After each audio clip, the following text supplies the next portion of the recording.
We are here today with Dr. Eleni Theocharou, known as Rosa, the Friends of Kurds, one of the oldest Friends of the Kurds.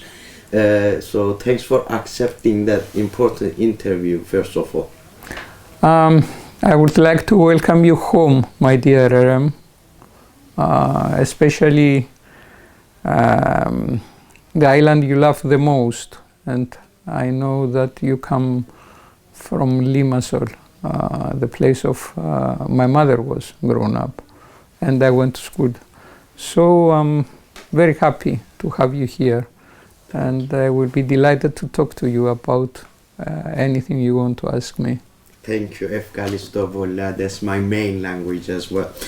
So let's start with, how did you meet on the first stage with Kurdish leader Mr. Abdullah Ocalan? Very shortly, what was the story behind the meeting with Ocalan?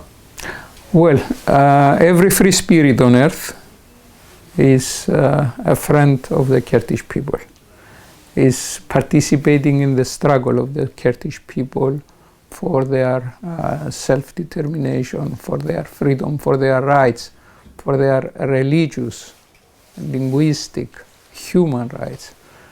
And I believe I am a free spirit. I was a comrade, a friend, working with Theophilos Georgiadis when he was the leader of the Kurdish movement around Europe and maybe around the world. Those days I was a medical doctor, a surgeon, actually a pediatric surgeon at the Makarios, the children's hospital of Nicosia. And I was assisting with taking care of the problems of the Kurdish children living in Cyprus, either legally, semi-legally, illegally. You understand how the situation was those days. We were good friends with Theophilos, and I was doing my best. I remember that we started helping, he asked me to help people within the big hubs, let's say, of the Kurdish population living in Kurdistan, in the occupied Kurdistan, in Syria mainly. We started from Damascus and some neighborhoods which were inhabited by Kurdish people, and in the, allow me to use the word, military bases of the PKK in the neighborhood of, in the outskirts of Damascus. So I started going there, offering my medical services, bringing some pharmaceutical supplies, medicine, and other things consumable for doing surgery and taking care of wounded people. Then we moved to Al-Kamishli, and during this period of time, which lasted many years, from 1993 to 2000, after the arrest of Ocalan, I used to go many times, and after the murder, the assassination of Theophilos Georgiadis, we became more devoted to the struggle, because we couldn't accept that crime committed by the Turkish services against our close friend. And then we expanded our, during this period of time, I had the chance to meet many times Abdullah Ocalan, and we used to talk for hours together. I visited his home, but mainly we were having supper in the military premises. And we talk about the future of the movement, my vision, my dream, his vision, how to create a state, how it would be. I met his people, his comrades, his fighters, and we established good friendships, despite the fact that there was a barrier of language. They didn't speak quite good English. There were some girls who spent some time in Greece and they used to speak Greek, and some others who used to speak English, and we had ways of communication. I want to ask you, what do you remember the most memorable thing with Mr. Abdullah Ocalan? Might be a personal, might be a political as well. He was so optimistic, and he was convinced that sooner or later he was going to establish a Kurdish independent state.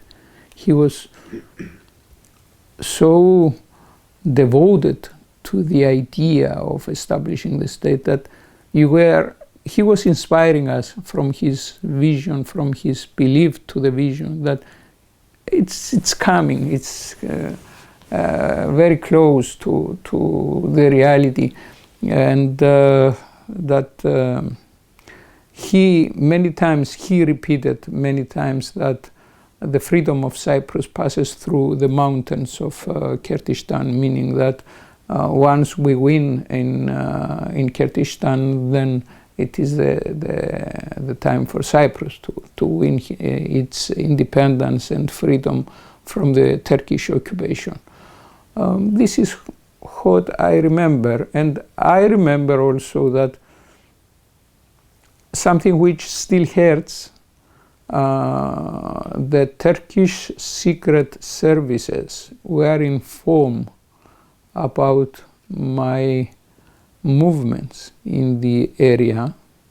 I don't know who gave the information, but once they published in a bulletin, a magazine they issue under the name Enough, INAF. You know that? I don't know. I don't know if they continue publishing it. And in the first page, they put one of my photos with Apo, and they wrote something very dirty about my moral standards and my. They named me. They accused me that. Shame, man. They insulted me that I was a prostitute, and I was the Greek Cypriot lover of Abdullah Ocalan. This is shameful, and I believe that it was a kind of humiliation against me in order to stop me, to prohibit me of going, but they succeeded in nothing. Nobody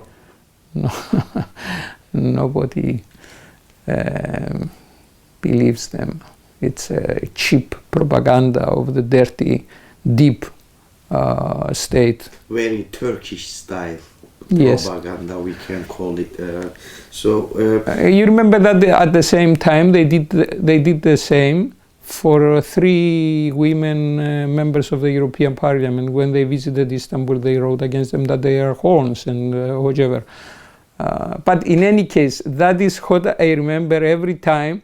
I'm thinking of, okay, the important thing was the struggle for freedom, but you ask me what hurts me and what it was painful for me. So let's carry on with the 15 February international conspiracy, which happened 23 years ago, 1999. Mr. Ocalan has been taken as a hostage, actually, by the Western powers in support with USA and Europe as well. And Greece is involved in this operation as well as Egypt too. So how would you going to evaluate the 15 February, the capturing Abdullah Ocalan, the international conspiracy, very shortly? Yes, I don't feel proud about the acts of the government of Greece of those days. They were obliged to provide Abdullah Ocalan political asylum and protect him. That was the only thing they could do, and give him all the benefits of a person who is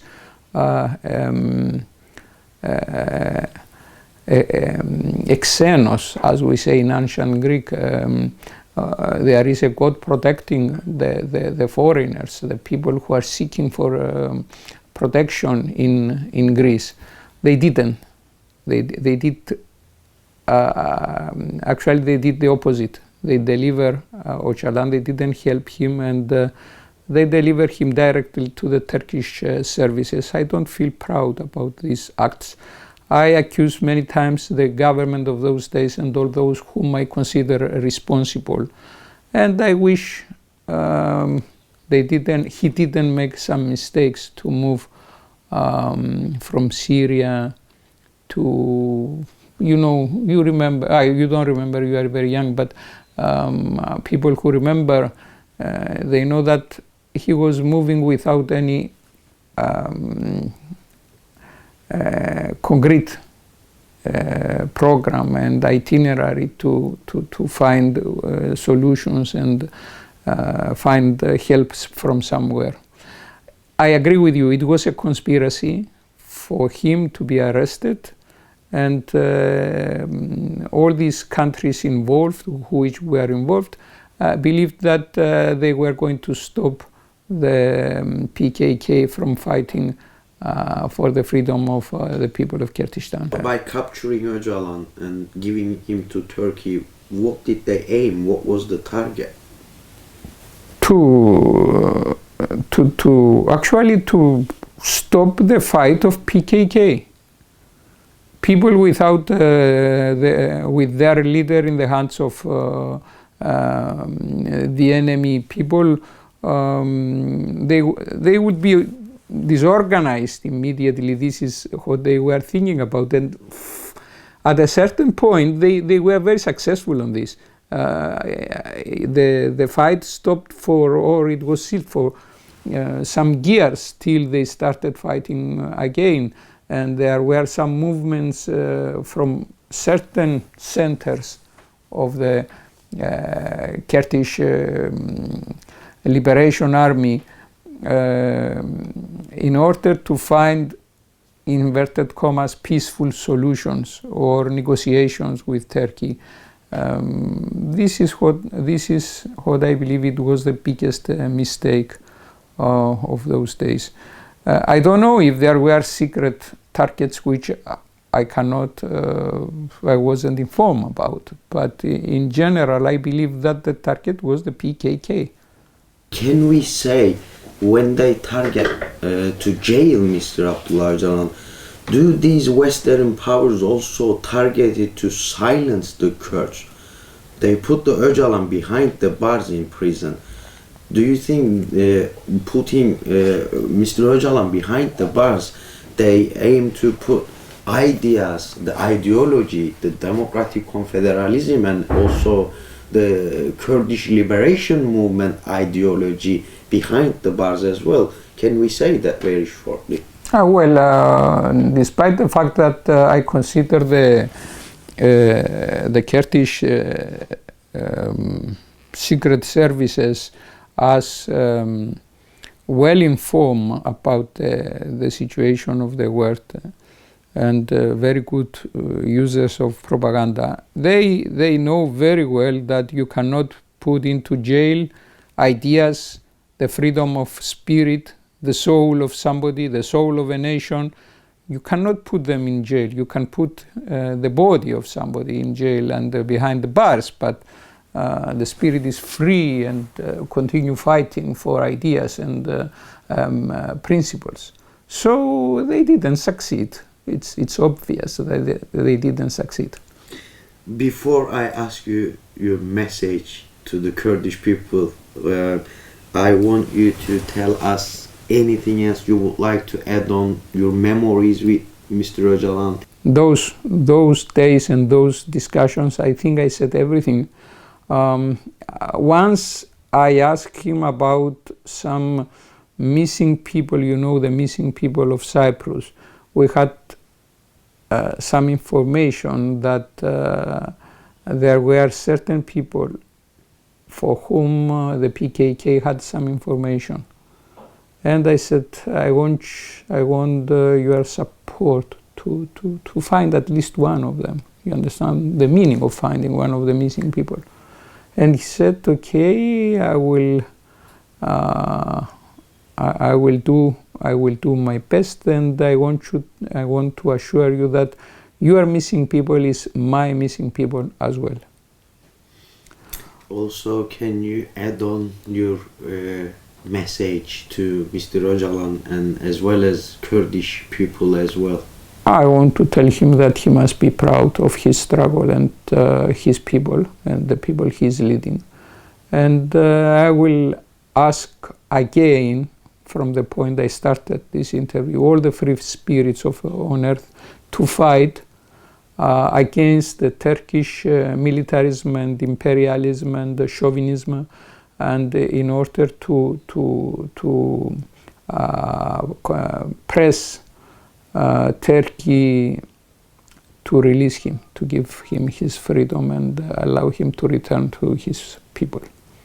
Dear Dr. Eleni Theocharou, thanks for joining us. You're also known as a very close friend to Ocalan and as a Rosa with your second name. That was my nickname among the PKK people. Yeah, I heard that Mr. Ocalan gave you this name. Is that right? Yes, it's correct. It's correct. Thank you very much. You accepted us here in Nicosia, Cyprus. Thanks for your time. I don't know if you are going to add this on the interview, but this is the 1%, only 1% of my activities in Kurdistan. In general, I was in jail, you know that, in Iran, and I had many adventures